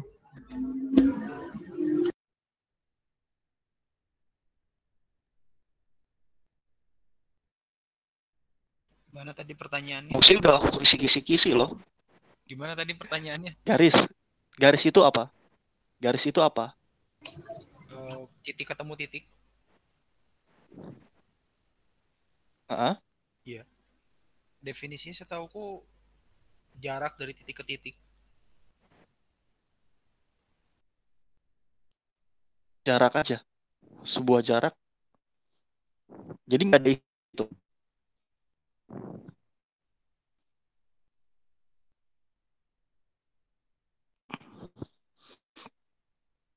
Gimana mau sih? Cuma jarak, berarti kalau jarak kan berarti suatu yang nggak ada apa, cuma dari titik satu ke titik satu, udah nggak ada apa yang isinya. Nggak ada apanya? Sorry kok nggak ada Isinya. apa? Isinya Kosong gitu. Cuma sekedar yang konsep aja gitu berarti. titik-titik yang lain mungkin. Waduh. Mungkin sampai situ sih kalau aku. Titik-titik. titik sampai ke titik itu, Bin.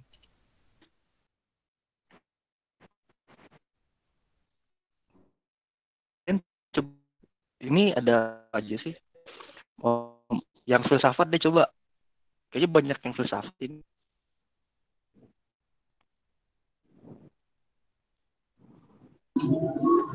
Monggo silakan. Apa itu garis? Pertanyaannya ya kok ya. Apa itu garis ya?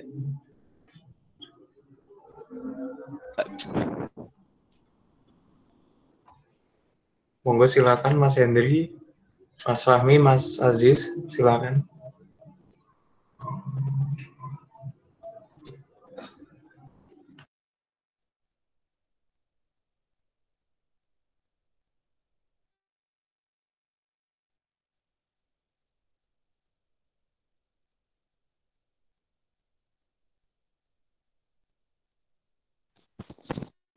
Halo, halo.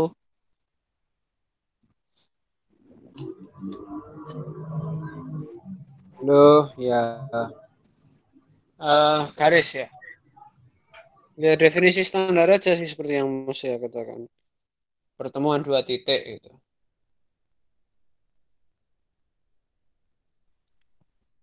Tapi kalau pertemuan titik itu nggak menjelaskan garis yang melengkung. Garis yang lain apa namanya? Yang bukan pertemuan dua titik. Melengkung. Garis yang melengkung gimana? Ya dua titik juga kan? Kalau garis lurus iya. Tapi dia melengkung.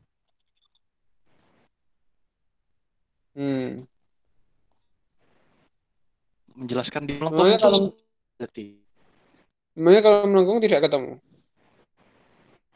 Iya, mau cuma menjelaskan dia apa ya? Kita mikir temuan dengan dua titik itu pasti lurus ya, tidak melengkung gitu. Jadi untuk menjelaskan dia melengkung itu gimana?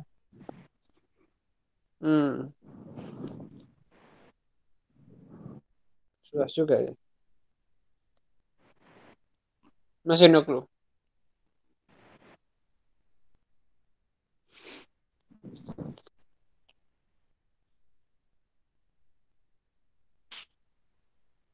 Monggo yang lainnya mungkin bisa berikan tanggapan.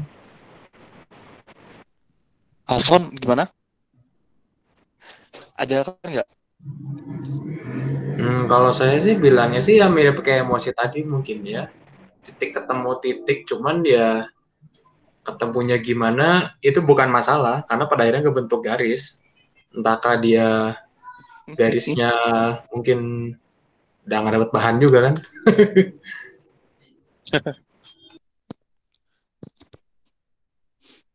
Maksudnya udah aku kasih kisi-kisi loh. Aku mau nanyain ini sebenarnya.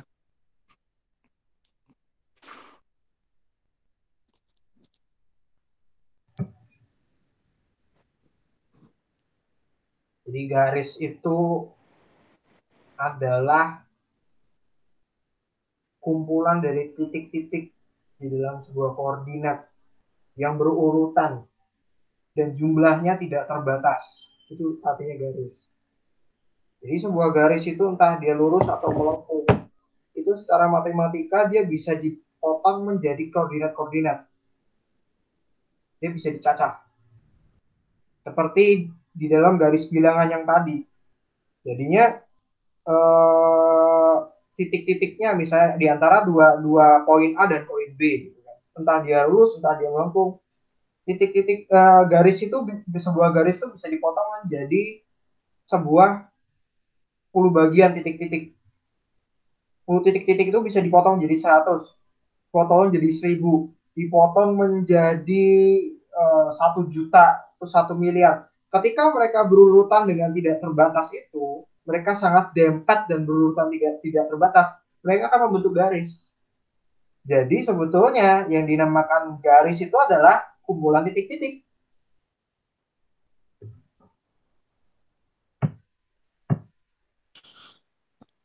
Oh iya, dalam matematika itu ada istilah yang namanya lokus, yaitu untuk apa ya, menjelaskan yang namanya kumpulan.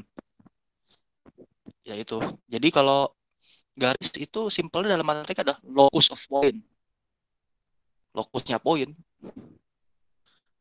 Coba ditulis, lok bro. poin Coba ditulis tuh. lokus apa sih? Lokusnya itu loh.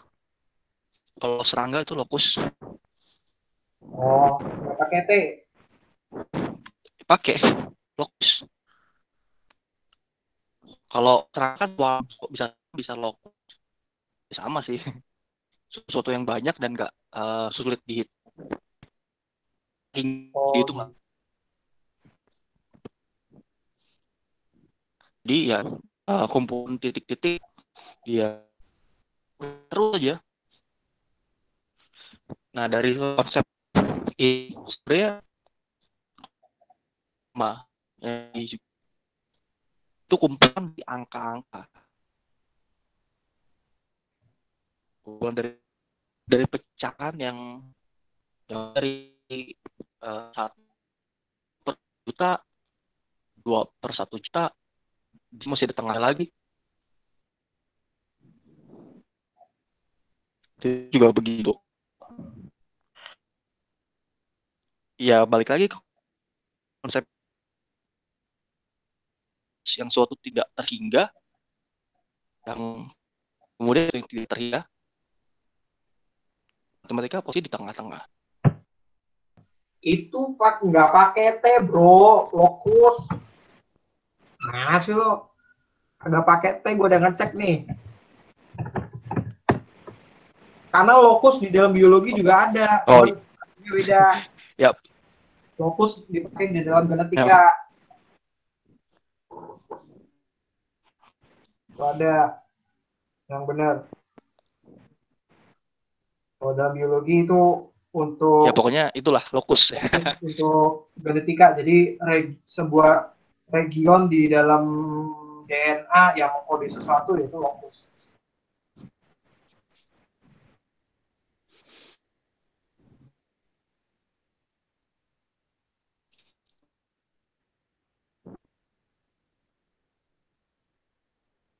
Sebenarnya yang konsep-konsep kayak gini itu yang mulai adanya ilmu namanya kalkulus.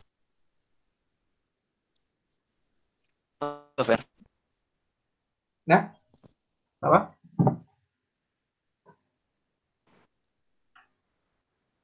Kenapa, Bang?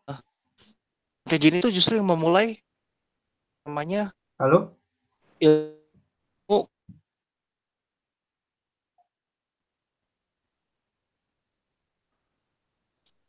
Halo. Yo, halo. Ya, ini yang namanya ilmu. Kok putus-putus ya? Ya kok putus-putus kok. Kalkulus, Fer. Oh, kalkulus. Ya. Iya, gue benci kalkulus. Udah ngomong diferensial sama apa integral, gue udah kalau otak gue udah ke situ udah sakit.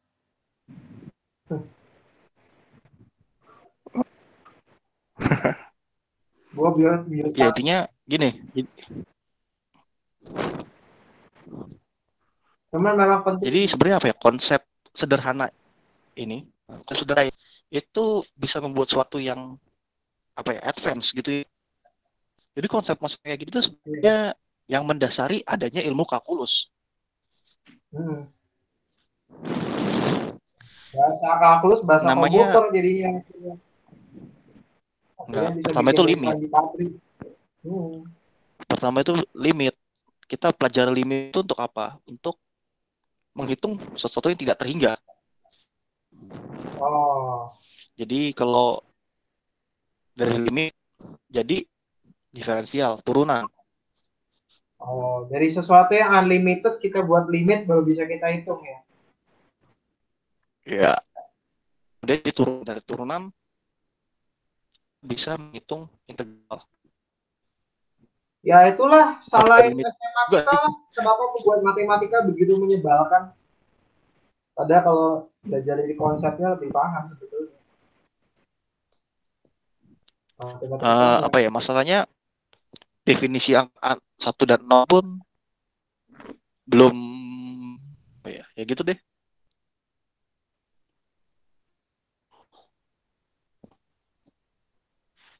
Kita masuk ke praktel aja kalau gitu ya. Gimana sih pendidikan matematika tuh harusnya? Gimana, Alfon? Kayaknya udah mulai pada bosen. Kalau mau ke arah sana dipersilakan saja sih. Tapi waktu kita cuma tinggal sebentar lagi juga, jadi nggak apa-apa.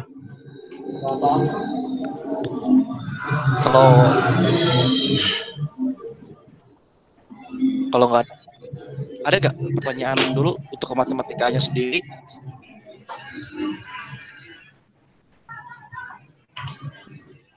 Apa ada yang masih mau bertanya? Halo, halo. Bagas, Ya. boleh? Bentar. Menyambung yang tadi soal bagaimana harusnya pendidikan itu, sebenarnya apa ya? Itu bukan dari gimana kita ngajar dan gimana, ya pokoknya cara kita ngajar tuh itu relatif lah ya. Maksudnya ada orang yang suka belajar pakai cara ini itu segala macam. Tapi apa ya? Memaknai matematika itu masih belum bisa gitu. Jadi ya tentang kembali lagi filsafatnya itu. Sebenarnya matematika itu apa gitu? Karena matematika itu bukan hanya soal hitung-hitungan ekonomik ya. Itu kadang yang orang males kayak kamu harus bisa ngitung 99 kali 76 misalnya hanya dalam waktu 3 detik misalnya. Itu kan bikin orang tergesa-gesa, bikin orang bosan apa segala macam. Tapi menurutku ya, orang itu harus memaknai dulu matematika sebagai bahasa serta estetika gitu. Ya kembali lagi ke filsafat kalau memang matematika itu bisa berlaku sebagai estetika. Sebagai estetika ya sebagai sesuatu yang kita maknai sebagai sesuatu yang indah, sebagai bahasa ya sebagai konsep-konsep yang ya berdasarkan konstruksi tadi. Kalau kata apa namanya matematikawan poststrukturalis sama postmodern ya, itu ngomongnya tentang konstruksi sosial. Nah itu harus ditekankan bahwa memang matematika itu bukan hanya sekedar hitung-hitungan ekonomis atau hitung-hitungan yang membosankan, tapi justru sebagai estetika gitu, sebagai seni gitu kira-kira.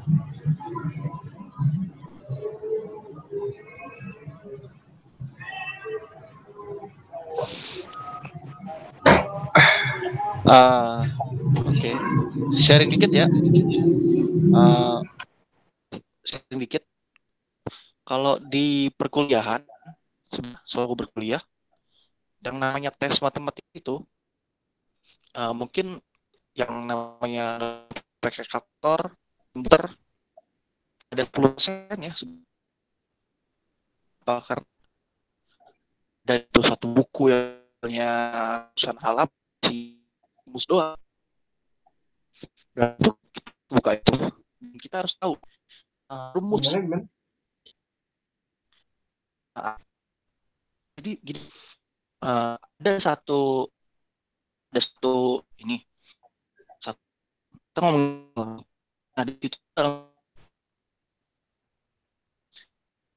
rumus.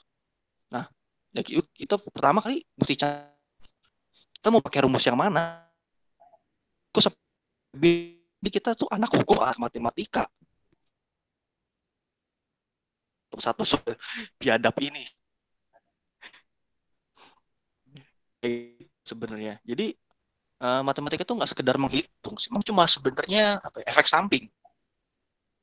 Yang matematika itu bukan accounting. Bahkan sebenarnya ya kita open calculator juga nggak malas untuk ini tentu ya. Karena yang kita pakai tuh mulsiars komputer. Itu kan sebuah seni logika. Dia juga fungsinya adalah untuk menemukan pola kan.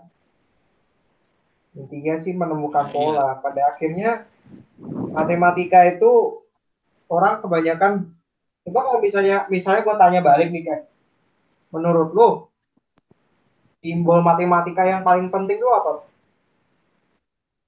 Dari semua simbol Simbol matematika yang ada, yang menjadi dasarnya matematika itu apa? sama dengan Simbol yang menjadi dasarnya matematika. sama dengan Tuh. Ini buat teman-teman ingat ya, bukan perkalian, bukan pertambahan, bukan X, bukan plus, bukan minus. Ya. Sesuatu akan baru menjadi matematika kalau ada tanda sama dengan. Lo perhatiin. Ya. Sama dengan itu arti filsafatnya sebetulnya kalau gue bilang ada. Ya. Sama dengan itu bisa dibilang artinya adalah. Jadi orang matematika itu mencoba untuk, kan kalau orang bilang filsafat itu kan sama seperti dari sesuatu yang sebetulnya kelihatannya jelas, dijabarkan menjadi tidak jelas, jadi ribet, ujung-ujungnya diperjelas. Kalau dulu guru agama di tempat gue tuh bilang, yang namanya meja itu bukan meja. Meja itu adalah sekumpulan kayu-kayu yang dipotong menurut sisi-sisi tertentu, kemudian disusun, dipasangkan dengan baut, dan digunakan untuk membaca dan menulis, yang pada akhirnya disebut meja. Dari satu yang sebenarnya sederhana, kita ingin mencari maknanya di kompleks, akhirnya ujung-ujungnya ketemunya sedikit. Matematika itu bahasa, jadi sama dengan tuh artinya sama dengan adalah kan. sama 2 ditambah 3 ya nilainya sama dengan 5. Nilainya adalah 5.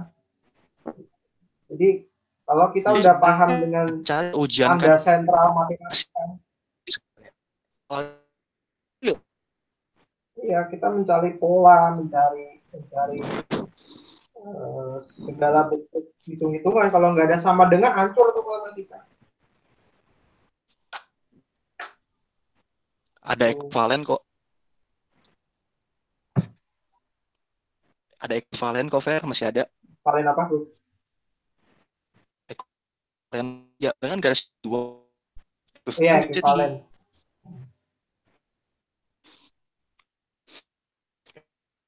Misalkan mendekati sama dengan.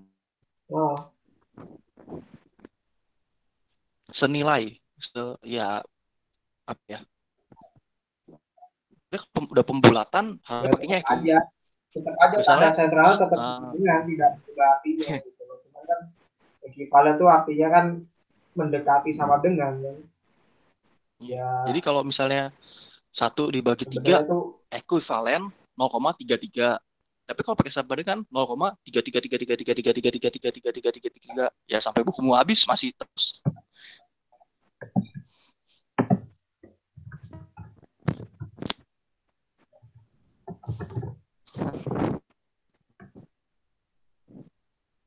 Ekivalen tuh yang tanda garisnya 3 ya, bro ya? Iya. Ya, kira-kira itulah. Banyak sih. Equivalent, equal by definition, equal by definition, approximately equal. Banyak banget. Cuman ya pada intinya equivalent. Intinya adalah sama dengan. Mendekati sama dengan lah, simpelnya. Ya, sama dengan kira-kira. Jauh-jauh dari sana. Oh iya kok. Tadi kan dari tadi ekuivalen dan sama dengan itu, kok Kevin itu aku nangkepnya itu bukan dua hal yang sama gitu. Dan aku juga seingatku memang ekuivalen itu ya penggantinya sama dengan, karena kita nggak bisa memastikan kesama denganan itu, kita pakai ekuivalen. Nah, batasnya sejauh mana sih ekuivalen bisa dipakai untuk menggantikan sama dengan? Ya kebutuhan. Kayak misalnya 1 bagi 3 kan. Nah, sebenarnya kalau kita tulis dengan sama dan harus sampai buku habis sampai satu penuh beres.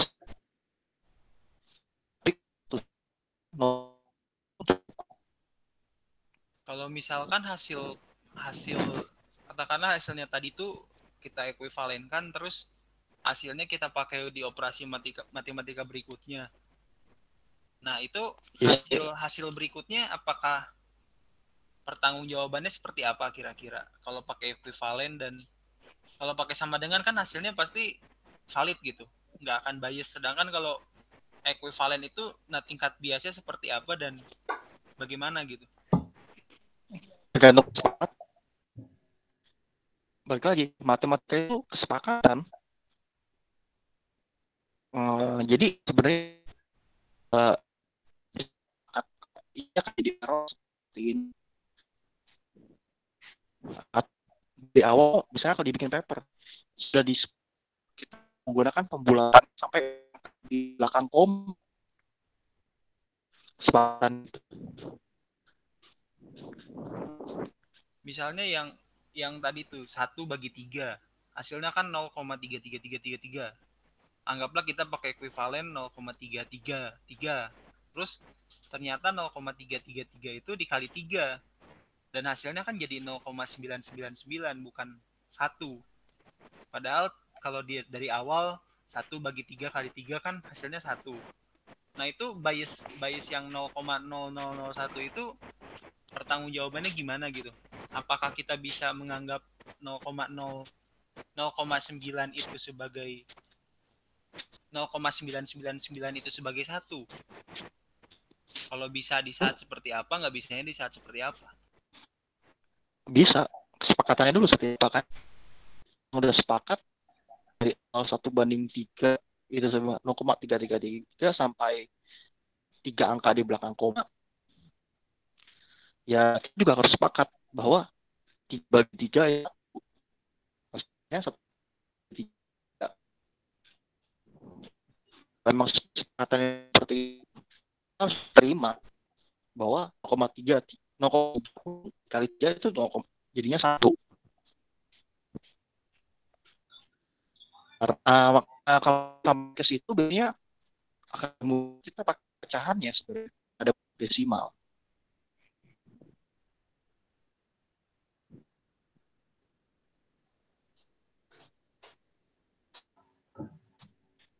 Jadi banyak yang mengatakan itu, kalau kita di SD itu mengatakan bahwa matematika ilmu pasti. Itu ternyata racun ya, Kev ya. Itu salah.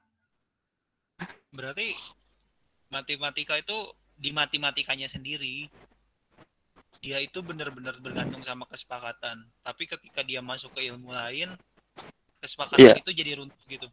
Katakanlah yang tadi kan itu bakal berpengaruh banget, katakanlah dia di arsitektur atau di fisika kuantum kan dia bisa menyebabkan kayak bom atom aja kan itu karena perpindahan 0,99 ke 1 gitu.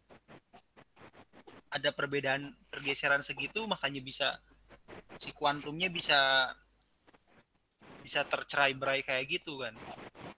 Berarti di matematikanya sendiri itu ya ketidakpastian juga gitu. Baru jadi pasti kalau masuk ke ilmu yang lain gitu. Bukan kesepakatan yang runtuh. Tapi setiap ilmu punya kesepakatan.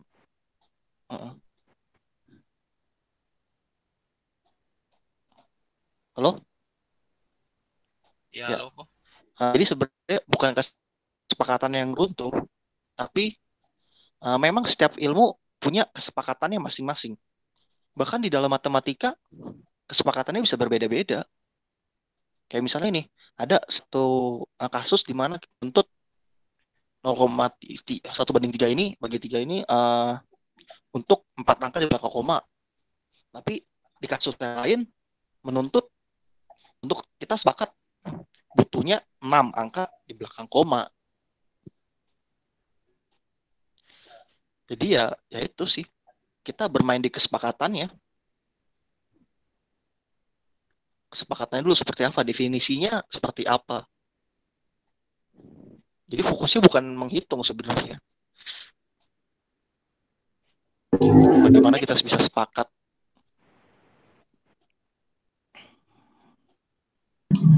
Bicara soal sepakat, gue jadi ingat waktu dulu gue masih di Tekim, itu kan ada mata kuliahnya di mana kita tuh kayak ngerancang mungkin perpipaan gitu buat pabrik-pabrik.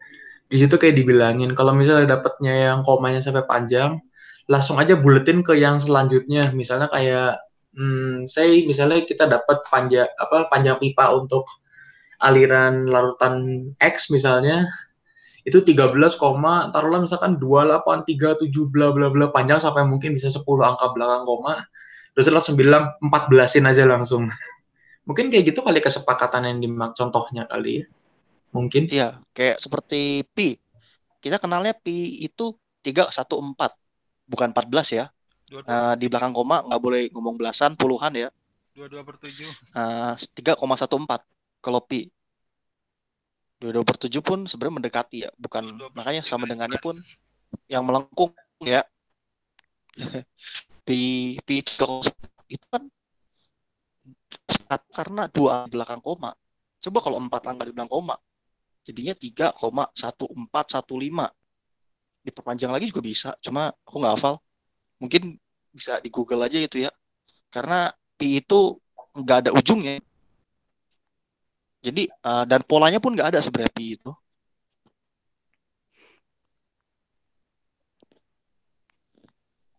Coba anak SD suruh ngitung 7 angka di belakang koma. Bayangkan sendiri deh.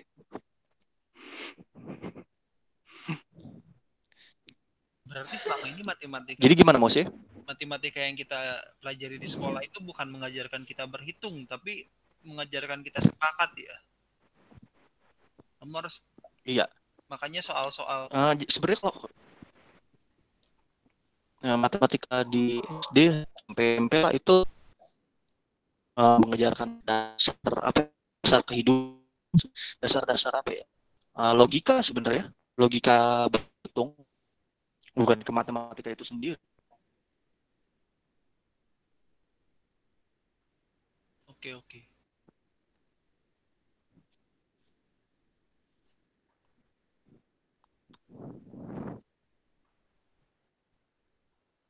Karena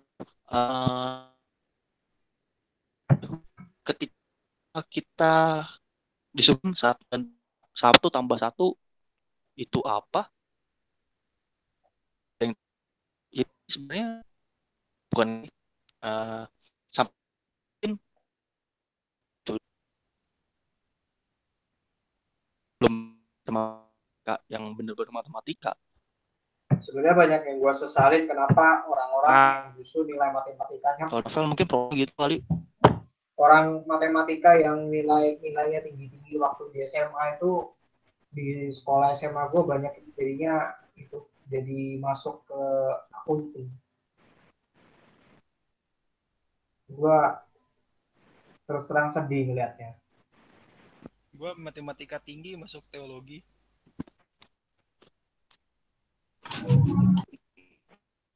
Loh, matematika nilai tinggi masuk teologi nggak ada masalah.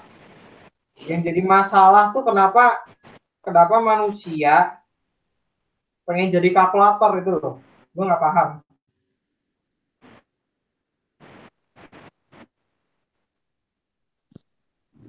Iya. Sampai kita jangan jadi kalkulator. Jangan jadi kalkulator. Jadi sebetulnya kalau gue mau terus terang ya, ada beberapa fakultas di dunia ini ya. Putus. Beberapa fakultas di dunia ini yang sebenarnya bukan mengajarkan orang untuk berpikir seperti perguruan tinggi. Jadi memang betul ada ilmu akuntansi, itu memang betul ada ilmu akuntansi. Tetapi produknya adalah bukan orang-orang yang ahli dalam akuntansi. Produknya adalah kalkulator manusia. Sedihnya di situ. Jadi kalau gue mau berargumen ya, sebenarnya kalau kamu cuma pengen sampai akuntansi, itu nggak perlu sampai sekolah S1. Kalau pengen bisa kerja di bagian administrasi ya, itu nggak perlu sampai S1. Itu training aja cukup. Yang kerjanya cuma ngitung doang, jadi kalkulator manusia. Sedangkan ilmu akunting sendiri itu, kalau gue lihat lebih dalam itu kan mengenal tentang imbas dari neraca yang berubah gitu. Imbasnya tuh kemana sih? Gitu. Neraca ini hasilnya akan seperti apa? Jadi sebetulnya kalau pengen jadi kerja besok jadi admin nggak perlu S1 saya. Kita nggak perlu susah-susah gitu. Nah, apa namanya? Kampus itu sebenarnya kan untuk mengejar ilmu yang lebih tinggi, bukan untuk training. Makanya orang-orang kayak yang apa fakultas-fakultas yang kesannya mudah seperti fakultas ekonomi itu kebanyakan isinya bukan saintis, padahal ekonomi itu ilmu sains sebetulnya. Tapi justru malah menghasilkan banyak kalkulator manusia yang nanti pada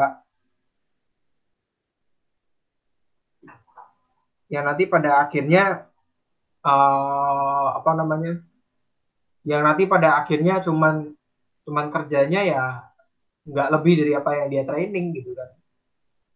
Dia nggak memecahkan masalah. Dan pada akhirnya gue kejam banget sih kalau ngomongin itu memperkaya kampus. Jangan, jadi gua nggak nyaranin orang manapun untuk masuk akunting, untuk masuk ilmu apa namanya ekonomi manajemen itu gua juga nggak nyaranin. Gua nggak nyaranin orang untuk masuk fakultas-fakultas yang seperti itu. Justru di dalam UKSW itu ada satu namanya Fakultas Ilmu Ekonomi yang isi satu kelas per tahun isinya cuma 20 orang. Kenapa? Karena mereka sains, betul-betul mempelajari ilmu ekonomi.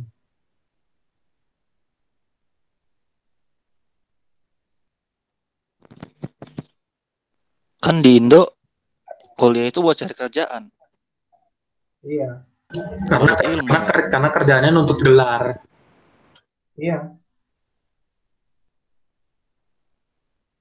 Padahal sebetulnya nggak butuh. Besok kalau misalnya kalian jadi pebisnis gitu ya, kalian sebenarnya akan sadar bahwa kerja administrasi itu nggak butuh S1. Kalian nggak harus bayar orang mahal-mahal untuk bisa mendapatkan sebuah hasil yang bagus. Orang yang cuman SMK akunting bisnis itu juga bisa sebenarnya bikin. Orang yang lulusan SMA dilatih juga bisa, nggak perlu S1 sebenarnya. Nah, S1 itu kan menuntut problem solving. Kita nggak ditakar waktu kerjanya. Jadi, gue punya masalah ini gimana lu selesain. Nah, itu yang sebenarnya diperlukan di dunia kerja sekarang. Jadi makanya seperti yang gue pernah bilang di pertemuan-pertemuan sebelumnya, sangat sedih ketika petani menjual ladangnya untuk anaknya bisa masuk fakultas ekonomi. Buat apa? Kalau bisa ngitung duit. Nah, cara nyari duitnya dari mana? Makanya ilmu ekonomi itu baru bisa kepake kalau alat yang dijual udah ada nih, misalnya gitu. Karena matematika dalam dunia nyata kan menghitung sesuatu yang real atau dianggap real, seperti nilai mata uang itu dianggap real.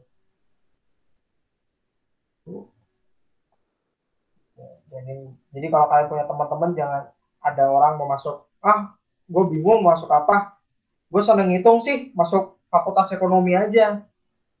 Itu tunggu dulu, lu masuk fakultas ekonomi jurusan apa? Akunting. Masuk jurusan apa? Ekonomika, masuk manajemen bisnis kak? Aduh. Kamu pernah pertimbangin nggak masuk ilmu ekonomi? Nah itu coba teman-teman dibantu teman-teman yang nyasar itu. Karena kebanyakan orang-orang tua kita itu tahu cara hidup yang lama doang. Taunya pokoknya kalau lulus dari fakultas ekonomi itu cari kerja gampang, iya, gampang cari kerja, gampang ditendang keluar juga maksudnya. Karena kamu menjadi orang yang tergantikan. Gitu.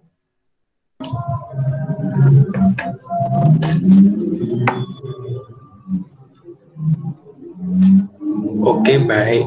Oke, baik kalau begitu. Mengingat sekarang sudah waktunya memang sudah harus selesai, akan kita tutup sesi yang kali ini 1+1 sampai dengan jendela ini. Dari host, Mosya, apakah ada pesan tertentu yang mau disampaikan mungkin? Waduh, ya. Nggak ada kesimpulan nih. Mau nyimpulin apa? Loh, moderator? Kalau kesimpulannya sih mungkin bisa dibilang apa ya?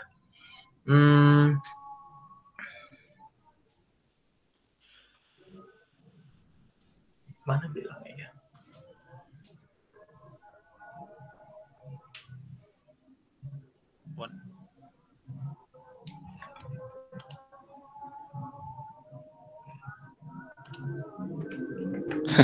Masih terlalu dasar ya mungkin ya. Susah ya.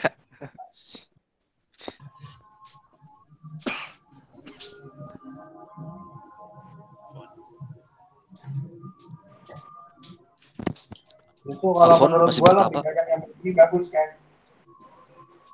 Ya. Ya. Menurut gue bagus yang banyak yang begini.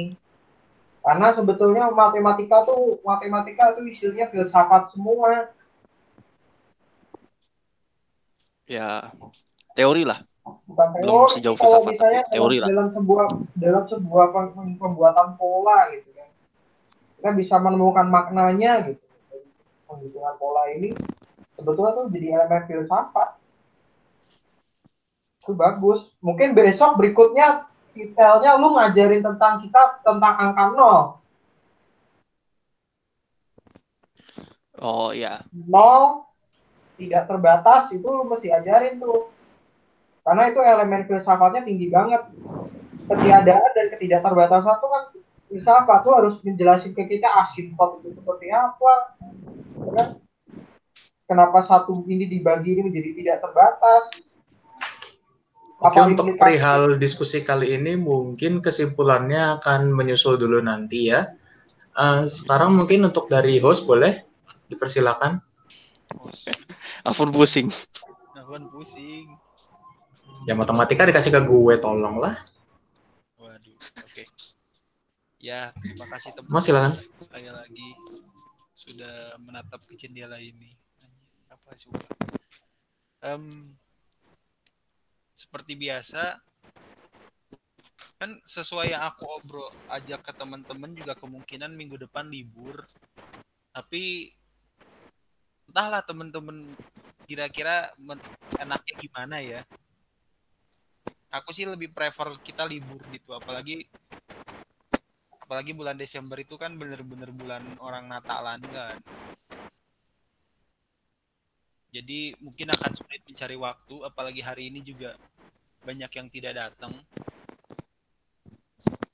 Gue penasaran kenapa sih orang kalau ganti hari pada nggak mau. Padahal sebenarnya kalau gue nawarin Jumat sore itu bagus loh. Orang pada nggak malam mingguan. Mas, mungkin boleh dimatiin dulu rekamannya, Mas. Walah iya, sorry. Nanti aku rekamannya aku bagiin. Habis dimatiin mungkin boleh